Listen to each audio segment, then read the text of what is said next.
1 तासात सगळं घेऊन येईल. तुमच्या सोबत जायचं म्हटलं ना, झोप येते, कंटाळा येतो मला. हा, 1 तासात काय काय आणाल ते माहितीये, जे दिसेल ते उचलून घेऊन याल.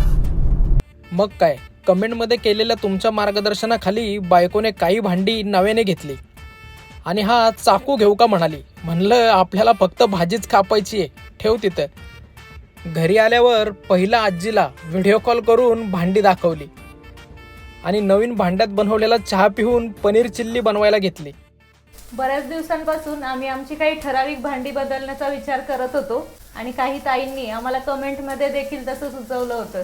आम्ही तुमच्या सगळ्या पॉझिटिव्ह कमेंटला गांभीर्याने घेत असतो बरं का.